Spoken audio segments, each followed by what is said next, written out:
Ron, thanks for joining me today. I really appreciate getting your insight on this. As I've mentioned a little bit, what I'm doing is a research project, actually for my PhD, and it's really coming from a place of passion. A lot of the people in this space, of course, that's the same.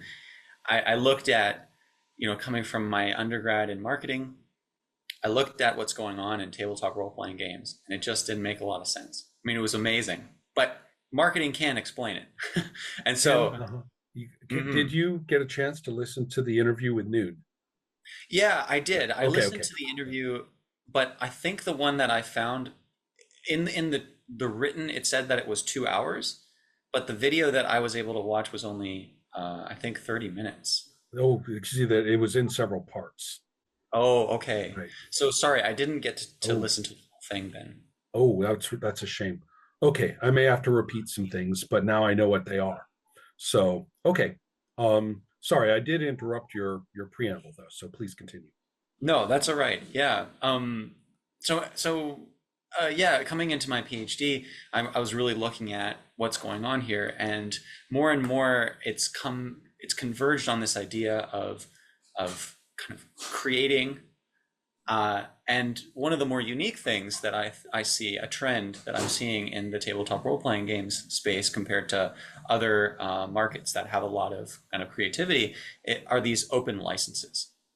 And so I really wanted to dive into that with you from your perspective as somebody who's seen, this whole thing over time, like all of your experience there, and especially as a game designer and somebody um, who teaches now at Adept Play. Uh, I wanted to get your insight on this. So thanks for coming. Sure. First of all, it's kind of you to anticipate that there will be insight. And I hope that I can meet that bar. The second thing I would really like to emphasize is that we are talking about 50 years. And if we really are sensible, I think it's clear that no, the heavens did not open when Gary Gygax and friends brought a box to Gen Con Mhm. 1974. That clearly we have at least a decade of various activity on various people's parts preceding that. And we know about some of them, and a great deal of that is probably lost. Mhm. So, over 50 years. And one of the points that I made in that interview with Noon, which I hope you will review when I, I'll make sure you can have access to every single or can click into every single video, is that if we look at what is a socially and aesthetically driven uh, appearance of some very identifiable art form, um, clearly there's a great deal of activity that is ultimately kind of recognized by commerce and Mhm. jumped upon, and that is preceded by some sort of odd commerce before that, which I think is probably what could be described as cottage industry. People are Mhm. being paid or paying, but it's extremely unconstructed and cannot really be called an industry. Um, but then upon capture, uh, that we then see a drive towards genre, which is in before that, I think the term idiom is probably better when you don't have a checklist of what's properly, doom death metal, but not death doom metal. And anyway, there comes a point, therefore, when if you're going to be very cynical, when you can see a very definite failure of the activity in favor of its packaged genre. Um, Mhm. as I say, this is very cynical and sounds terrible, terrible, except that any melange of activity makes it possible for this to happen again. So I can at least maintain some optimism. But if we look at jazz, I think we Mhm. can say that it is 40 or 50 years from the organic beginnings of it into a phase where jazz is effectively tamed. Right. Yeah. And And I could Mhm. go on and say, if we look at rock, 10 years.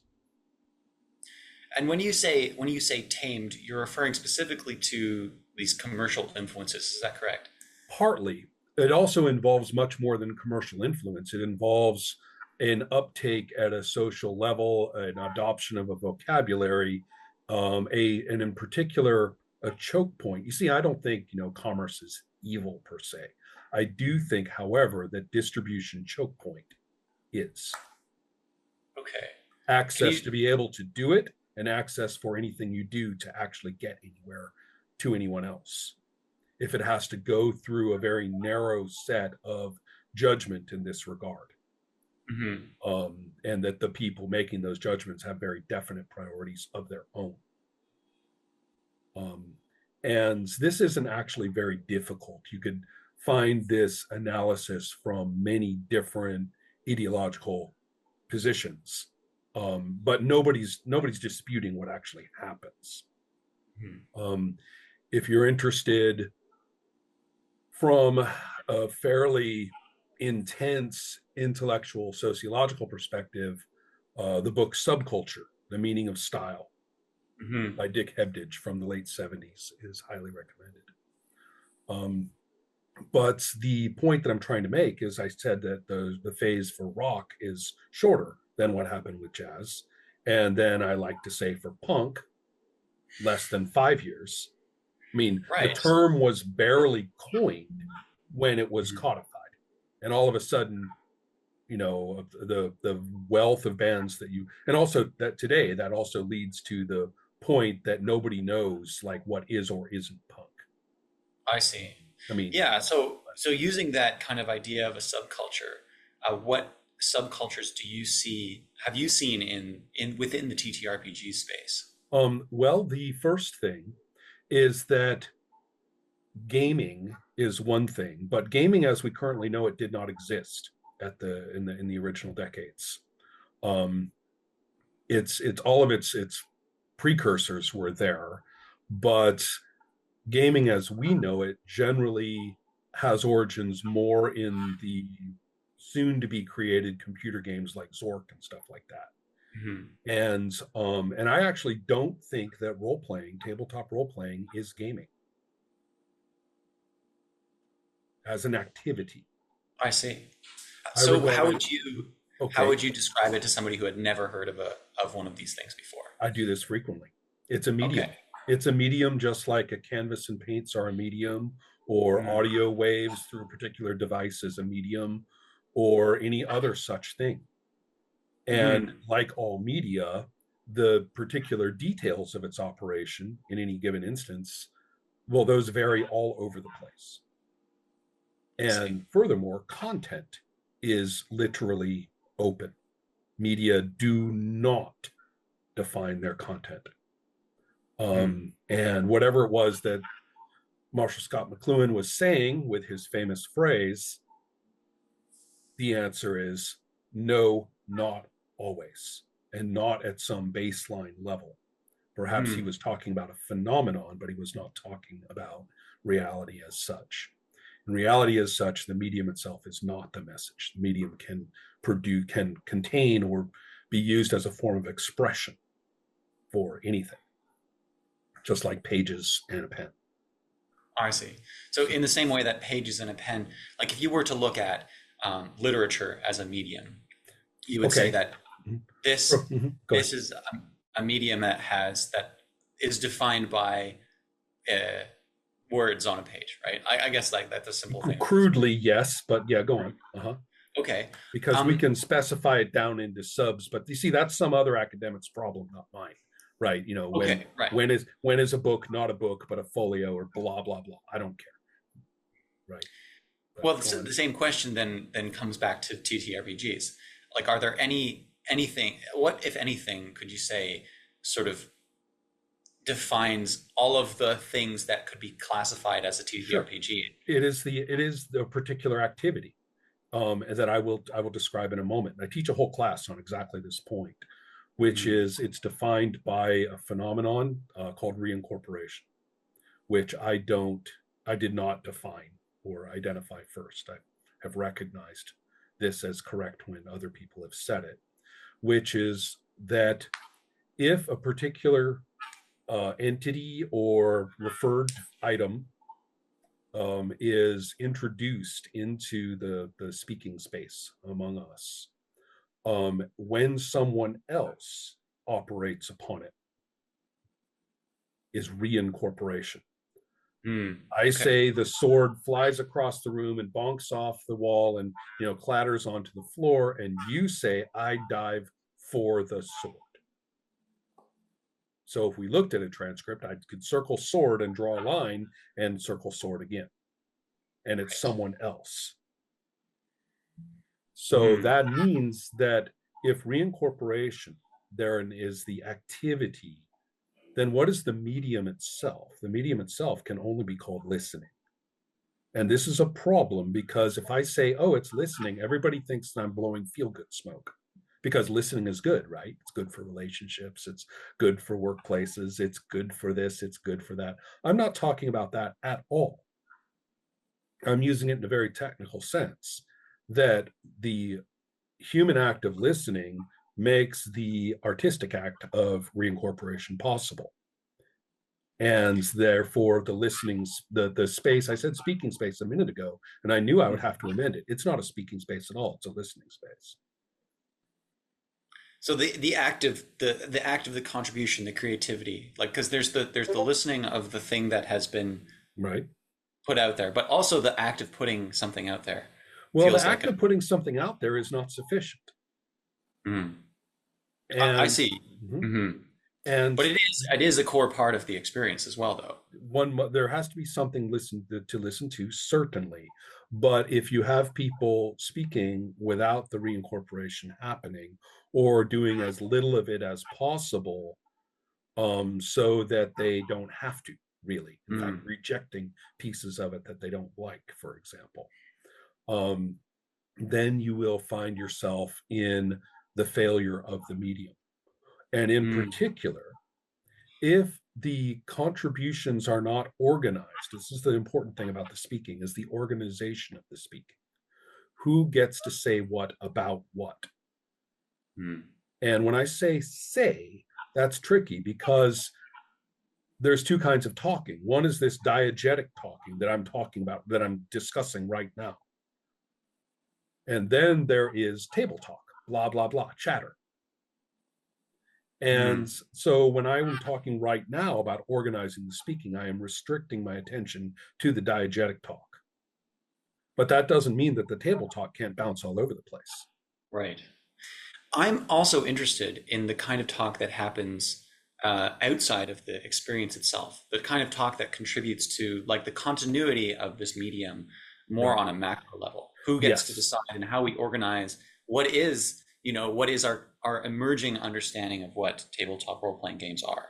It might fascinate you to realize just how poorly, well, poor is in retrospect, that's not really fair, about how disjointed, scattered, and somewhat confusing that was in the first decade of the activity. And you Which, can go ahead. yeah, and you're referring to the first decade as in from the beginning of, from like the Red Book, right? Well, let's, okay, three things. Okay. One, yes, I am talking about the publication of Dungeons and Dragons in 1974, but more particularly, I'm talking about a newspaper article in 1975 that was Ah, picked up in the Associated Press. And given your interests, this is the smoking gun. Okay. This is your baby. You have to go hunt this down. I don't have the reference. I'm sorry to say. okay. I gotta But gotta it make was in the notes of summer of that. 1975 and or spring perhaps, and everybody, all these newspapers, basically somebody was bored and had to fill space, so they went and saw something in the Lake Geneva newspaper, I guess, and you know, and wrote about this. But Yeah. all of a Okay. sudden, the nation was alerted that there was this thing, this cool thing, and there are several things that occurred because of this. One in particular was the pick up among both people who were you could call practitioners, and a bevy of youngsters at that time Hmm.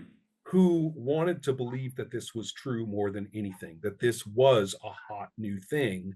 And instead of being a hot new thing like a hula hoop, was an actual thing, an actual activity, a groundswell, a cultural thing Hmm. with strengths, with features, with stuff. Okay. And I have several other infrastructural things to tell you about what happened in an extremely short space of time. I want now, before I do that, to go and put in a footnote. Okay. The red box that you're referring to, the first version was in 1983. Most people refer to the 1985 revised edition. This is Dungeons and Dragons by Frank Mentzer, published by TSR, and it is in no way, shape, or form the first Dungeons and Dragons. People Hmm. are confused by it and its predecessor game, the Basic Expert Set, having the words original role playing on the cover. Mm. They are not referring to the game inside the box. They are referring to the brand of Dungeons and Dragons.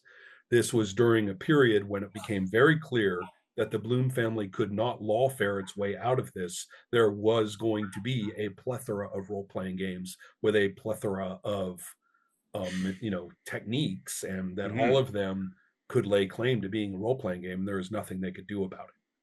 Uh, So they put, no, this is the original one on the box of the next ones that they published. But mm. this has fooled through one of those remarkably, I don't know, facile moments when everybody suddenly just picks something up and now that's the way it is.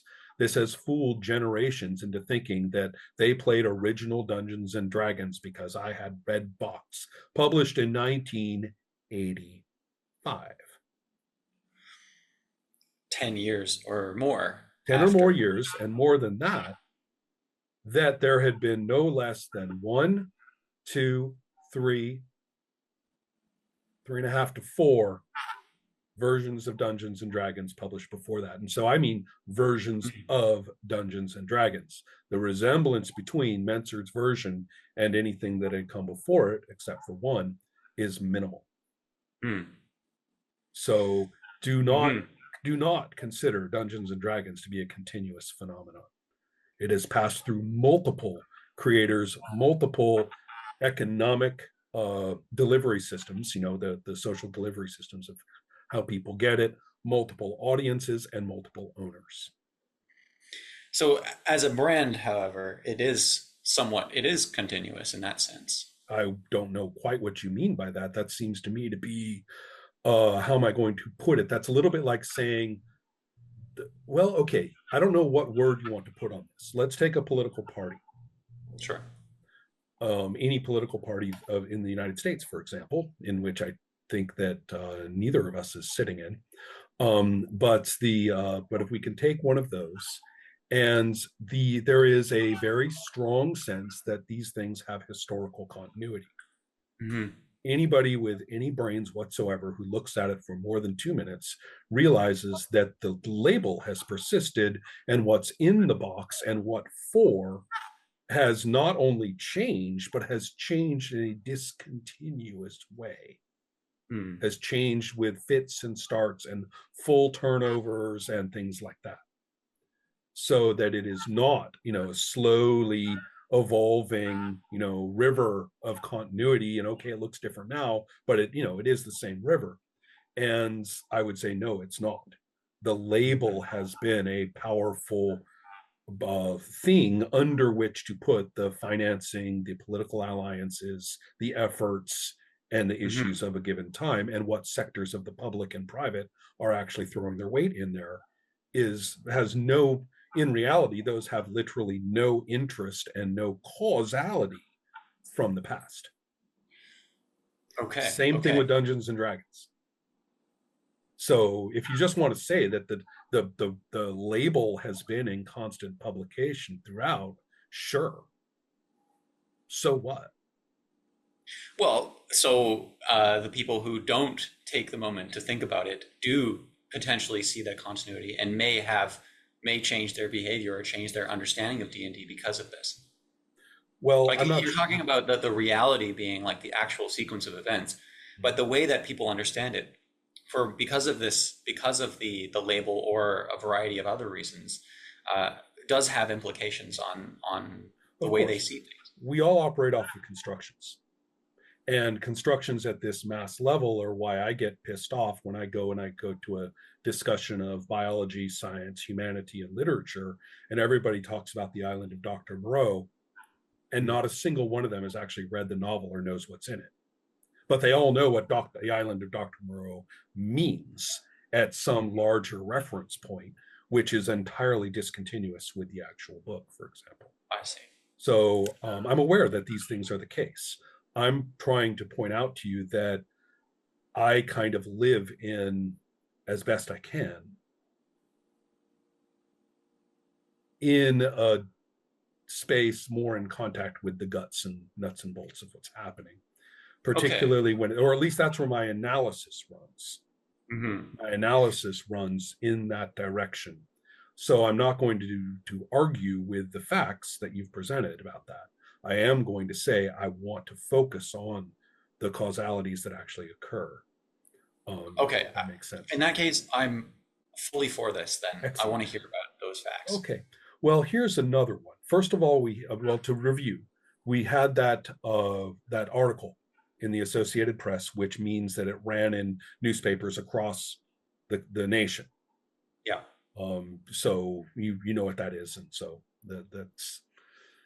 that's the first thing. And that the nature of the commerce was extraordinarily amateurish because it was by amateurs. And this is a very tricky word to use because it's a negatively positioned relative to professional. And it's also negatively positioned relative to every scrap of marketing and advertising and distributional culture. To Hmm. them, something outside of that framework is some sort of odd thing that some fool scrolled on a wall. Yeah. And Right. so, therefore, but that's where I was living. I was living in the world of underground comics. I was living in the world of unconstructed rock and roll. I was living in a world of easily available drugs. I fall right into the generation who grew up with the birth control pill so that it wasn't a shock to our culture, but before say no to drugs Mhm. and before the Uh, AIDS epidemic, well, before the public awareness of AIDS. So safe sex was of no interest to my generation either at this age. So we grew up in a very apocalyptic space. We all thought we were going to go to Vietnam, and then we were all surprised that we didn't have to. what did tabletop role playing games say to this generation? Of an enormous amount, because the piece that's left out of every single history of the Venn diagram of what came together to make this thing is the counterculture. The other two pieces, and both of them are enormously important and are understudied in any sensible way. Gathering gossip is not, research, in my opinion. And we have a lot of gathering gossip about these two things, but that's about it. They both deserve real investigation. One of them is the boom in fantasy and science fiction of the 1960s, particularly because much of that had not been available until it was republished in the 1960s. So all of a sudden, people my age and just a little bit older were inundated with a century of literature, and that availability was beyond belief. I mean, this profusion of content. Hmm. And then so that's one thing, and it bled over very, very, very hard into comics and into art of all kinds. So this was an enormous thing, and anybody studying paperback book publishing will recognize it as this weird spike that occurred at that time. Then, so that's one, is the fantasy and science fiction, thing. Well, television, of course. I mean, all you have to do is look at the original Star Trek and recognize how relevant it is to the culture that was watching it, and that this was a very much you can point to its various older influences, but the way it came together for that generation is not to be sneezed at. That's a big deal. So all of these things get connected. The other, or rather, are causally interlinked. The other one is the weirdest one, which is the wargaming slash off-brand tabletop anything culture. Mm-hmm. This is this is where people think I'm crazy. You know that Avalon Hill was tied to the Pentagon from the start, right? I do not know that. That wargaming actually began as policymaking, Ah. and that the commercial application of this was kind of a bleed off of it. Hmm. And so you have an odd bunch of weird, historically obsessed intellectuals and kids. I mean, going back, you can trace it back to Wells if you want to. I actually think it probably goes back further than that, of people doing simulations of military action and stuff like that. But Mm-hmm. clearly it's more than that. People were interested in the structural assumptions of warfare at any given time and then baking those into the rules. Mm-hmm. Or getting some idea that, well, because they disciplined troops in this particular way, they would hold the line no matter what until they didn't, and then they were gone. Right? There was no half and half in morale for this army. Stuff like that. So people put a lot of attention into this, and therefore they became an ongoing, through the design of the games, debate about historical phenomena. Hmm. So this was very intellectually engaging, and coupling it with the creativity of making the dioramas and the diorama. No, that's like flat. Anyway, you know what I mean. The great big Mm-hmm. tabletop thingies and the and painting the figures and all that sort of thing. That had a commerce now associated with it, and magazines and things. But you would not believe how low grade this was in terms of that marketing culture we're talking about. These are Hmm. stores that were attached to gas stations run by a weird old dude, and they had dusty planes hanging from the ceiling, or the latest glow in the dark models in the as the big ticket items in the windows. They had a whole bunch of obscure little journals that were put out in people's garages and basements, and they had cases and cases of army men of every imaginable description. And as I often like to say, you'll see it in that other interview, paints in a wide variety of beige. Oh. So to get the color just right, on that Uh-huh. particular, uniform or tank or whatever, this is what people called airplane model making. Hmm. But it's much more than that. I mean, it was military and architectural items of all kinds. And it involved not just pre-made kits, but homemade construction of materials and buildings and stuff like that, or the little widgets that you stuck on the outside of things. And you can easily see that all the special effects that we get so excited about from Star Wars, the mix of high tech and low tech at the same Hmm. time, it's all coming out of this culture. These are guys who did this as since they were 8. Mm-hmm. Mm-hmm. So the the whole point of those stores, though, I mean, no parent would ever take their kid into a store like that. It Mm-hmm. was just, it was they weren't seedy. Well, some of them were kind of seedy. They were weird. Mm-hmm. This stuff wasn't in the Sears catalog. No. So just to review quickly before we go on, you've mentioned these kinds of three Right. key I said influences. 2 is what I've gone into now, just now. Okay, sorry. Right. Continue. Science fiction and fantasy as a cultural phenomenon, the war game thing, and you can see the overlap between those is going to be enormous. As 5, 4, 3, 2, 1 by the early 70s, all of a sudden these stores are full of science fiction stuff as well. Right. Yeah. Yeah. So, and all of a sudden the war games set in Barsoom and things like that. Boom, boom, boom. I mean, you can just imagine how quickly that occurred. Mm-hmm. At the very same time, let's not forget the intensive and politicized and psychedelic counterculture. Yeah. And here's where the overlap becomes complete, because science fiction and fantasy goes with that like chocolate and peanut butter. Mm.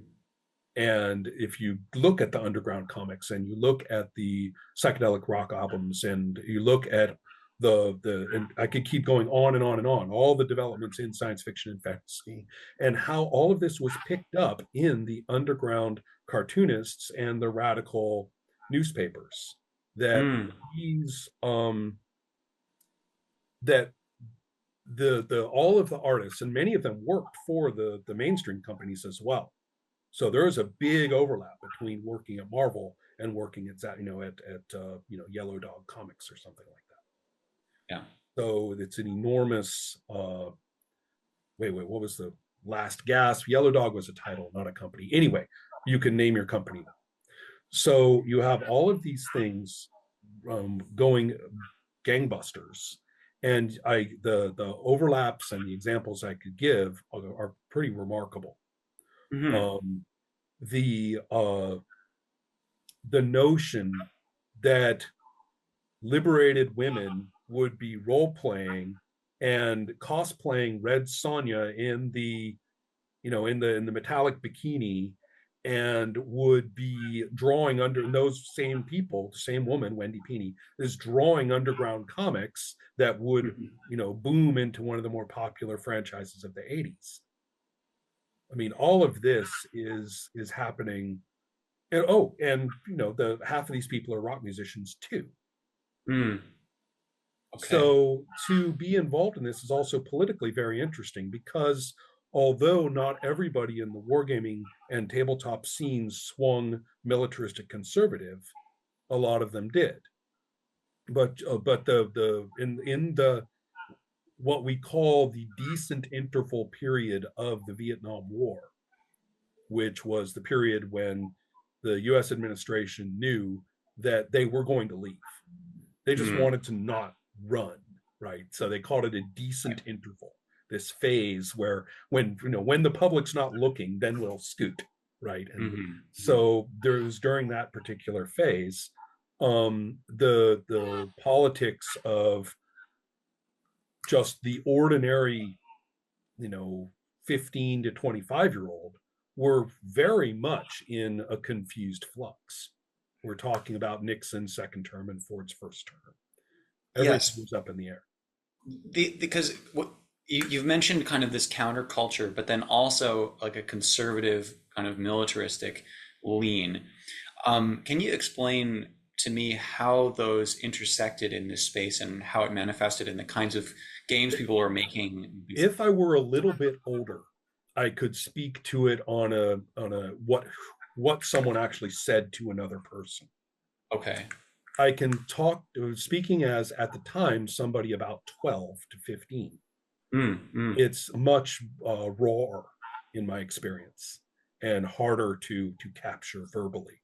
I can say this, that at a table of D&D kids, some of them would be wearing their military fatigue jackets, and some others would be wearing their military fatigue jackets, but the second one had peace signs drawn on them in felt marker, mm. and you were wearing them very much from the point of view of the veterans opposed to the war. That was Yeah. a thing that you got usually from an older sibling, in my case. Um, and then that whereas the others are wearing starched military fatigue jackets, Hmm. and take it very seriously that they're I lived in an area with a very active military base. Okay. Yeah. And as you probably know, the military bases were one of, oh, this is important to you then. And it helps to answer your question. The military bases and their networks were, in fact, the primary means by which role playing rules disseminated across locations. Mm. Interesting. Yeah. Because to get them actually there, remember, there were no stores. There were these crappy little things, and there was mail order that you usually found out about through a magazine. But how are you going to Mhm. get a magazine? So everybody was working with extremely uh, mixed up stuff Okay. and Mixed very up. disjoint. Well, I'll tell you what I had to play with in 1978. I had um, a copy of Wizard, published by Metagaming Inc., which also put out a little magazine. And Hmm. they are and just to show you the crossover, their first micro game was called Ogre, which is one of the most military porn, games Aha. ever So made. I can see the continuity here. Right. But Wizard has the most psychedelic, hot chick, vaporous dragon, Uriah Heep, Roger Dean style cover you've ever seen in your life. So you're by the same author, I might add, Steve Jackson. Mm-hmm. Okay. So you had a very odd confluence of these things at the tables and also even in individuals. Sorry, so when you're saying an odd confluence They were at the present. table, They were both just there. They were the attitudes that people brought. They were okay. present. Mhm. So what that means is that we weren't operating in consensus of these things. We were different people coming together to do this thing as best we understood it. Mhm. Did that extend to the rules or mechanics of the game as well? I'm going to talk about that in a moment. Let me continue with the melange of material that I had to play with at that time. I Okay. mentioned the little tiny booklet of Wizard. Um, Hmm. I also had outside of its box the book that came with the form of Dungeons and Dragons that was in hobby stores at that time. So Hmm. a friend had the box. I think I only got the book ultimately. So Wow. right. Okay. So I had that. And then which is just like a stapled, pamphlet. It's not a book. And then you had um a set of miniatures, which the guy at the hobby store said you have to have. Hmm. And then I had read maybe one or two articles in Dragon Magazine, and I had sat down at different tables with different people and had very different experiences. Hmm. And I also had the reissue of Dungeons and Dragons 1974, which hit the stores in 1978. The Wow. classic edition they put out as a stopgap, Hmm. whose rules were entirely different from that book that I had. So, how do you role play? Yeah. I've talked about these as cargo cults. Role playing appeared as an activity through the interaction, I mean, locally as cargo cults, and through some effort to create a continuity of dialogue. One of the most important continuities of dialogue was an amateur press alliance. Are you familiar with that phenomenon? No, Okay, I'm an not. amateur press alliance worked like this. You and me and 10 other people decide that we like, I don't know, Harley Davidson motorcycles. Actually, pick something that wouldn't have its own magazines and covers. Let's see. We like, I don't know. Like succulent plants, Yeah, like the yeah. Who cactus. knows, right? So what I Whatever. would what I would do, I would say, okay, guys, I'm the central mailer. Everybody mail to me 10 copies of your article for this upcoming issue. So you had to go and you had to type it all up, and you had to make Mm. 10 copies, and there were no photocopy shops back then. You were doing carbon paper probably. And Okay. you would end up with 10 copies, and you would take this massive indigestible wad of paper and you'd mail it to me. So all 10 people would do that. And then I would get down on my living room floor and I would collate them all out into 10 piles, each with one copy, all in the same order. And then I would staple it and send a copy to every one of us. Hmm. This Okay. is an amateur press alliance. And there were hundreds of these, if not thousands, about anything. Hmm. And one of the early ones for that regard was in regard to role playing was called Alarums and Excursions, and it is still running today in some form, and is probably where a great deal of the shared vocabulary was hammered out and where opinion makers had outsized influence. Got you. So Okay. that what everyone knows are the way it's supposed to be. Right. Yeah. And so I would say that you would examine those as some form of a shared understanding, at least, or a shared set of claims, be it or Hmm. not, valid or not, that were absorbed.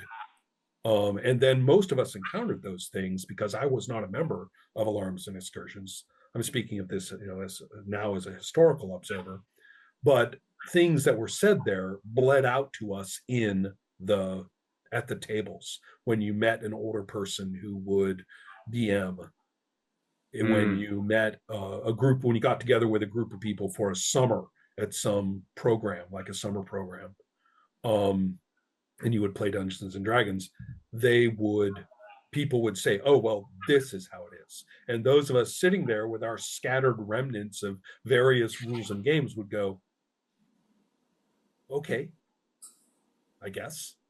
Hmm.